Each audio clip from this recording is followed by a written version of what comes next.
สบายดี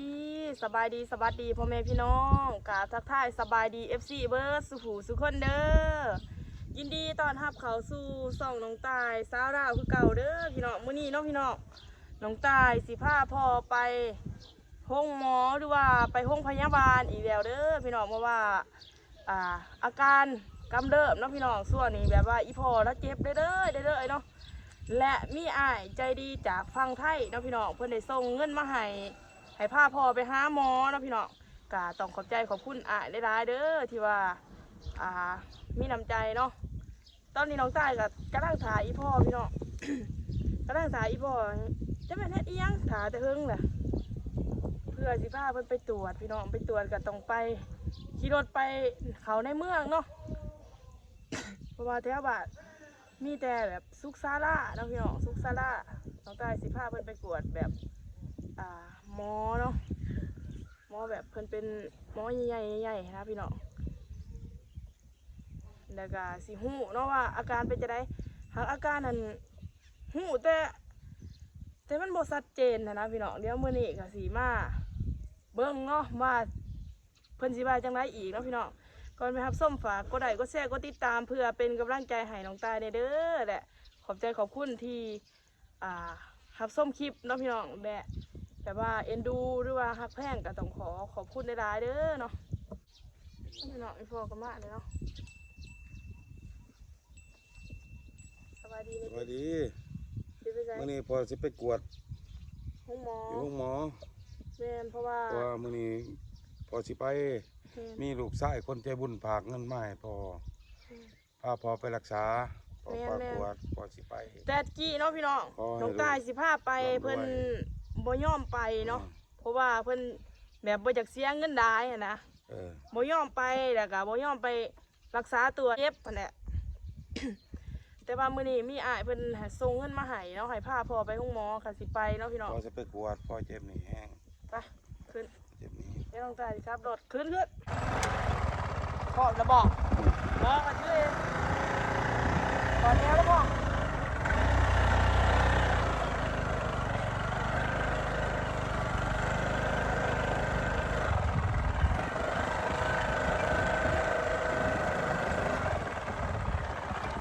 ข้ามไปไกลบ่พอ ไปเลยไปเลยครับทำพอดี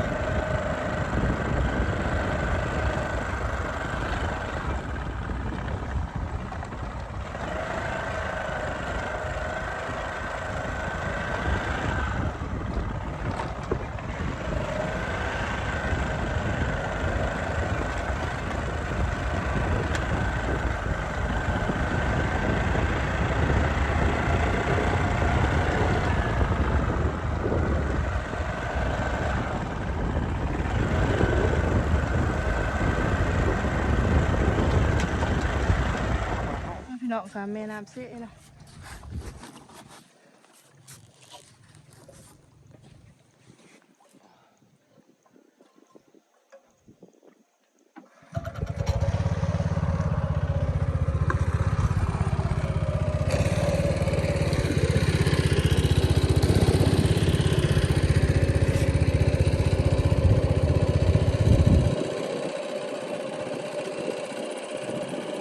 อันนี้แม่น้ำเสียยังเหรอ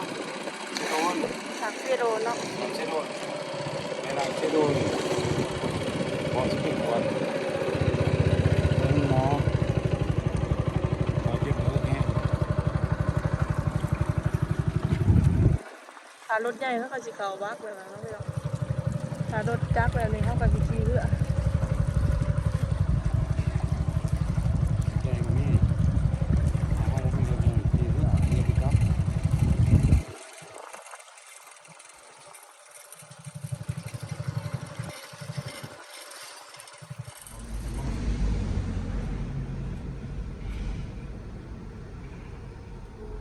กินของไหนไม่เต็มนอนมุ่นตากับบ่ทำบุกินของกับบ่ยังนอน เจ็บในบ้านเลย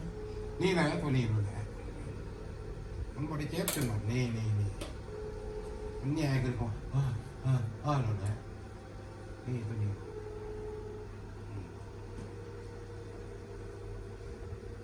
อยู่นี่ก็บ่เจ็บอยู่เส้น แข้งเลยหนู บ่ได้เฮ็ดหยังบ่ได้ เฮ็ดนั่นแหละเฮ็ดไม่เห็นเฮ็ด ประตู ใครจะสร้างอีกไม่ยังไม่แดง แดง แดงเอาให้หน้า ที่สวน นี่ทำหน้าบ่แดง ที่ทำนาเขาอันหมอ จอยเนี่ยนี่เนาะ จะบ่จอยจะได้เด้อจะเป็นเอียงตัวเอียงเป็นเถาเอ้ย เฮ็ดหยัง สิเป็นอีช้างรถหุ้นปีใหม่ ตะกี้ตาบ่เห็นมุมอะไรตะกี้แต่ก่อนมา เป็นเบาหวาน บ่ประมาณบ่มี พี่น้องพี่พอเรามากวด มันเป็นประมาณนั้นเลยนี่มันเจ็บ เจ็บเสียงเจ็บเสียง เจ็บเต็มเลย เดี๋ยวถ้าฟังคนตรวจเนาะว่าสิเป็นจังได๋ มันนี่จะไปเลยปะไปอยู่กับมันสอยมันคือแต่นี่มันก็ที่ผมที่ต้องที่อะไรมันเจ็บนี่มันปวดตัวนี้ไงปวดขมับนี่นี่เด็กเนาะ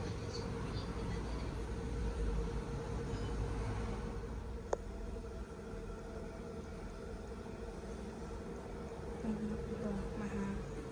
หมอบัดเจ็บก็เจ็บบ่พอ เจ็บมาบ่เจ็บดูซื่อๆบ่มันเจ็บ เอาเลย กำเนี่ย มือ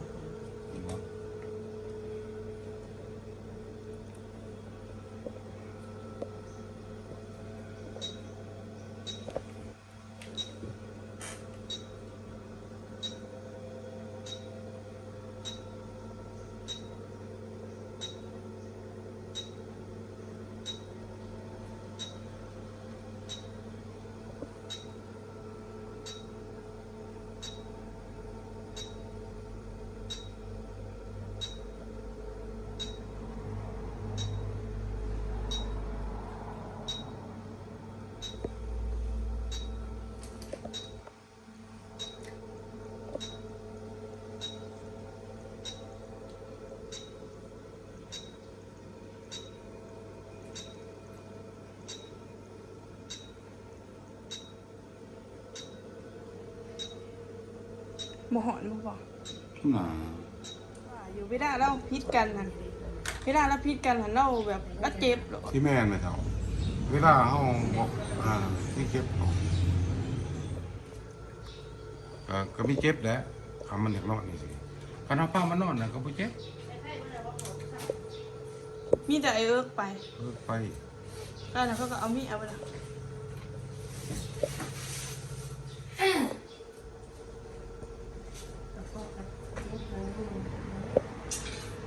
ไขมันเจ็บเส้นกระเพาะ นักสิเจ็บ เส้นประสาทเนาะ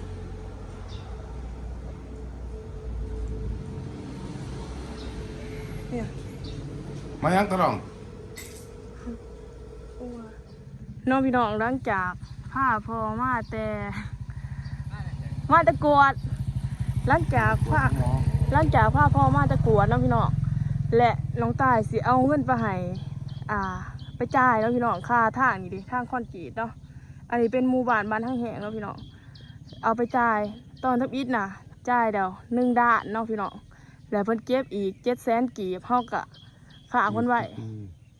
อีก4 ปีเนาะปีละ1 ด้านบ่พอ ร้านเจ็บ ปีละ1,700,000เนาะพี่น้องถ้าตีเป็นเงินบาทก็ถืออยู่1,700,000ปีหนึ่งมันถือจักพัน3,000 กว่าเนาะ3,000 กว่าบาทเนาะพี่น้องแล้วนี่ก็สิเอาไปจ่าย700,000ตีเป็นเงินบาทก็ถืออยู่1,000 บาทแล้วก็ปลายมันก็ประมาณ200เนาะพี่น้อง1,200เนาะถ้าบาทตีเป็นเงินบาทอันนี้น้องตายสิเอาไปจ่ายเนาะนี่ก็คือทางคอนกรีตทางเขาบ้านเนาะนี่พี่น้อง สิตีนตีนแล้วมาเยี่ยมแม่ เนาะพี่น้องตอนนี้ก็มาแล้วเนาะมาแต่พาอีพอไปหาหมอพี่น้องและน้องตายสีมาเบาอาการอีพอเนาะว่าเป็นหยังแน่อันนี้ก็คือวัยตรวจเนาะวัยพ้นกวดพี่น้องพ้นกวดเนาะนี่ สบายดี พ้นกวดแต่ว่ามันเป็นภาษาลาวเนาะพี่น้องแล้วน้องตายสิมาอ่านให้เบิ่งว่า อีพ่อเป็นหยังแน่เนาะก็คือนี่หมอเพิ่นเขียนมาให้พี่น้องสบายดีเด้ สบายดี ใช้ยา เลยซักยาไป2 เข็มนะพี่น้อง พอได้กินยาแล้วนี่ยาหมอ อีพ่อเราได้ซักยาไป2 เข็มเนาะพี่น้อง หลายเยอะแยะยา เพราะว่ายาพอได้กิน ซักยาน่าจะเป็นซักยา หมอเพิ่นเอาให้ตามพญา ซักยาน่าจะเป็นซักยาแบบตีเลือดหรือว่าอีหยังเนาะซักยาฉีดยาไป2 เข็มแต่ว่าน้องตายทายบ่ได้พี่น้องเพราะว่ามันยามันติดลิขสิทธิ์เนาะก็คืออาการอีพ่อเป็นเนาะ ชื่อในนามสกุลพอร้ายสายวันค่ำเนาะอายุเท่าไหร่อันนี้78ได้บ่อายุเท่าไหร่พ่อน้ำหนักเนาะน้ำหนักอีพ่อพี่น้อง87เนาะน้ำหนักและความดันเลือดนี่134บ่แม่นบ่วะความดันเลือดเนาะอีหยังอันนี้เขาจะเขียนจะได้ว่าความดันเลือดนี่134.87ถ้าน้ำตาลในเลือด90%บ่90อีหยังภาษาอังกฤษอ่านบ่เป็นปานใดและไขมันในเลือดเนาะพี่น้องไขมันในเลือดขึ้น24แล้วเขาจะก็เขียนมาภาษาอังกฤษต่างๆอ่านบ่เป็นกระเพาะอักเสบเนาะมีกระเพาะอักเสบนำเด้อพี่น้องอันนี้ก็คืออาการที่อีพ่อเป็นเนาะกระเพาะอักเสบแล้วก็ลำไส้นี่ดีลำไส้นี่บ่เป็นหยังลำไส้นี่ดีตับไขมัน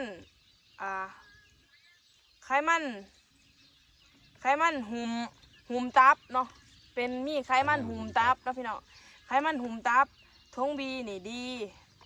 ปอดอักเสบเนาะปอดอักเสบไขรังอักเสบปอดกับอักเสบไขรังกับอักเสบพกเงี้ยวนี่ดีเนาะสารพิษมีสารพิษในร่างกายตกค้างเนาะแล้วก็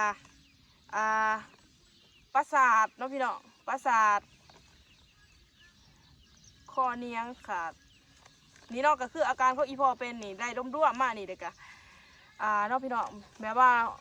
หัวใจขาดเลือดเนาะมันก็แบบว่าพยามันก็มีสมารวมกันแบบว่าเป็นอันเดียวแม่นบ่แบบว่าเขาจะปวดมันมีหลายอันเนาะพี่น้องมื่อนี้ก็คือหูอาการที่แท้จริงเนาะแต่ว่าน้องตายคิดว่าเราเจ็บหนาเอิกแล้วพี่น้องหนาจะเป็นหย่อนปอดนะพี่น้องปอดที่ว่าอักเสบอย่างรุนแรงเด้อก็คือเป็นปอดก็คืออีพอเราเคยสูบบุหรี่เนาะพี่น้องตั้งแต่อายุ20 ขวบจนมาหอดเถาหมอเขาให้เลิกเนาะก็เลิกไปแล้วมันก็หนาจะเป็นแบบที่น้องตายเคยเห็นในโทรศัพท์หนาจะเป็นแบบว่ามันแบบว่ามันเป็นแบบขวดนะพี่น้องมันเป็นแบบขวดเนาะแล้วก็คือน้องตายคิดว่าพ่อเป็นโรคหัวใจมาตลอดเพราะว่าเวลาเราเครียดเนาะพี่น้องเวลาเราเครียดหรือว่าคืดได้เราจะมักเจ็บเนาะน่าจะเป็นหย่อนประสาทนะพี่น้องอันนี้นะจะเป็นหย่อนประสาทเนาะน้องตายเราเอาไปกวดแล้วเนาะก็คือคนกวดตามที่น้องตายได้มากเนี่ยพี่น้องมีความดันเลือดนาทีเขาจะแถกเนาะนาทีหมอเพิ่นจะแถกความดันเลือดแล้วก็ถาดน้ำตาลในเลือดนี่90ความดันเลือดนี่134.87ไขมันในเลือดขึ้น248แม่นบ่วะน่าจะแม่นกระเพาะอักเสบลำไส้ดีอันนี้ก็คือยอดนะพี่น้องไขมันหุ่มตับเนาะไขมันหุ้มตับแล้วก็ปอดอักเสบไขรังอักเสบเนาะมีสารพิษตกค้างในร่างกายเนาะพี่น้องน่าจะเป็นหย่อนแบบว่ากินของที่มีฮอร์โมนเนาะพี่น้องกินของที่แบบว่าเขาจะใส่ฮอร์โมนเนาะแต่ก็แบบว่าอีพอเราบานพุยน้ำเนาะบ้านพุยแล้วสีดยาขาหญ้าขาเมี่ยงไม้พี่น้องมันโดดโหมกันได้อย่างเนาะแล้วตอนนี้เนาะเราเจ็บก็คืออาการจะเป็นแบบทรมานเห็นไหมพี่น้องเอ้ยอาการทรมานนั่นน้องตายกับทายคลิปพอลงเพื่ออยากขอคำแนะนำจาก FC เนาะแต่บังเอิญมีผู้ใหญ่ใจดี จาก ผู้ใหญ่ใจบุญ ผู้ใหญ่ใจดีแล้วพี่น้องจาก พอ อ้ายพังไทยเพิ่นได้ส่งเงินมาให้เด้ออ้ายบ่ประสงค์หน้าเนาะก็คือบ่ได้เอ่ยชื่อแล้วพี่น้องเพิ่นได้โอนเงินมาให้ วันนี้โอนเงินมาให้พอ เพื่อให้พาพ่อไปห้องหมอ พ่อก็ได้ไป แล้วพี่น้องไปหาหมอแต่ว่าอีพ่อเราก็คิดอยากไปแหละเพราะว่าคิดย่านบ่หรือว่าจะได้คิดย่านบ่ แล้วมันบ่มีเงินมีคำเลยแหละลูก เจ้าคิดย่านบ่ บ่ได้คิดย่าน บ่เจ้าคิดโอ้บ่แม่นว่าเจ้าคิดย่านพะยะเจ้าที่มันหุ่นแห้งขนาด บ่ เจ้า บ่คิดย่านพอบ่คิดย่าน ถามว่า หากแต่ว่าพอบ่มีเงินมันขาดเงิน ก็เลยบ่อยากไป งัวก็บ่ได้ขายหยังก็บ่ได้ขาย แม่นพี่น้องส่วนนี้งัวซะว่าเป็นแบบราคาก็ลง พ่อก็มีก็บ่ได้ขาย สัตว์เลี้ยงบ่ได้ขายเด้ออยากขายแต่ดนแต่มันขายบ่ไหลนะพี่น้องถามว่าขายได้นี่จะพาพ่อไปประเทศไทยแน่นอน มันน่ะขายงัวบ่ทันได้งัวก็ยังอยู่วันเก่าแล้วพี่น้อง มี อา ลูก จังได๋ ชายผู้ใจบุญฝากเงินมาให้พ่อไปกวดมื้อนี้ ไป พ่อ ห้อง ก็ หมอ ไป แล้วพี่น้อง ก็ขอบใจขอบคุณอ้าย แต่ว่า หลายๆเด้อ ลูกฝาก เนาะ มาก ก็นี่แหละเนาะก็สิว่าคนไทยเนาะน้ำใจแบบน้ำใจดี ก็สิเฮ็ดให้แบบว่าก็สิแบบว่า นี่เลยเนาะพี่น้องก็สิว่าคนไทยนะฮะก็คือเพิ่นแบบว่านิสัยดีเนาะแต่อันนี้บ่แม่นแบบว่าบ่แม่นว่าสิแบบว่าโทรมาแบบเป็นผู้บ่าวผู้สาวหรือว่าหรือว่าขอแต่งงานแต่งงานบ่แม่นเด้อพี่น้องก็คือแบบว่าเพิ่นอยากซัพพอร์ตอยากซอยเดือเนาะเพิ่นโทรมาว่าอยากโอนเงินให้พ่อเนาะส่งเงินให้พ่อ เพื่อพาพ่อนี่ไปตรวจเนาะพี่น้องก็คือเพิ่นเห็นพ่อแล้วเพิ่นสงสารเนาะก็ต้องขอบใจขอบคุณอีกเทื่อหนึงเด้อขอให้สุขภาพแข็งแรงเนาะ สุขภาพลูกเข้มแข็งให้อยู่ดีมีแห้งความเจ็บบ่ให้ได้ความกายบ่ให้มีให้ลูกสร้างลูกปุ๊กขึ้นก็ให้โชคให้มานร่ำรวย พี่น้องก็ที่แต่ว่าพอกันไม่คลิปหนาเด้อก็ดีใจเนาะที่ได้พาพ่อไปตรวจเพิ่นหมอเพิ่นก็ให้ยามากินเนาะพี่น้องจะมันยาอีหยังก็ กินหลายทิศเติบเด้หลายทิศเติบเพิ่นก็กอบยาให้ นี่ก็คือยาเนาะแต่บ่ฮู้ว่ายาอีหยังอ่านเบิ่งดีๆแหละเพราะว่าให้กินตอนเช้าตอนแดงตอนเที่ยง ตอนเที่ยง กิน3เทื่อนะพี่น้องพอกันไม่คลิปหนาเด้อสำหรับคลิปนี้ก็สิขอจบเพียงสำนี้เด้อบ๊ายบาย